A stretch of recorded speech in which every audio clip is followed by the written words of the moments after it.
The biggest misconception I've come across with people asking us about ketones is that everybody has been indoctrinated to think this pyramid of foods, eat your grains, have your carbs, this way that USA Swimming or the establishments, the Olympic Committee, everything, it is showing us that we should fuel with high carbs, and it's a lie.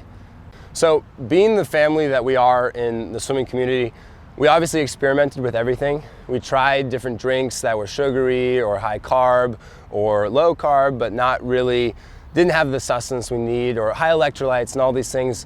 But what we realized is I'd come to train, I'd feel great getting in the water, I'd have this high, I'd be bumping around.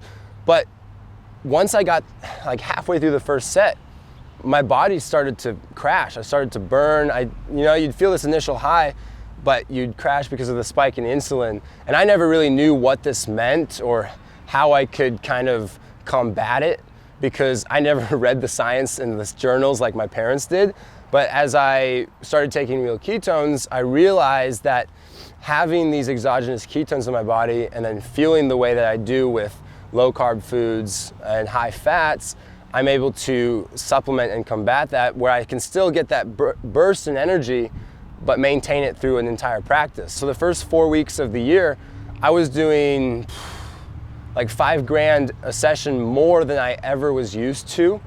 And I was in the pool a couple hours a day because, that's what it takes. You gotta be in the pool. And I hated it, but I was able to get through it without being hungry. And we had kind of done these experiments with it where we do a week with ketones, a week without, or with some other supplement.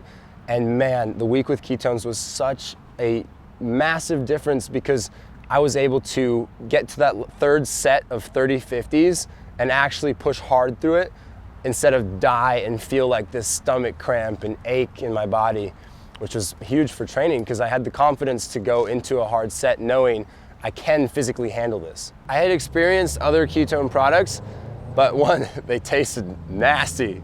But I never felt any benefits. My body never felt good. Nothing changed for me. And I went through a period where I'd suffer through the bad taste because I'm an athlete who wants results, and I would go through the process and I'd see, okay, is it really gonna work? And I'd test it and study it. But right away, once we started real ketones, the exogenous ketones worked so well with me, and my diet and the way we train and being able to process things is like, it was the perfect fit, and my body felt it right away, and the results started to go up as well. So for us, it was a no-brainer.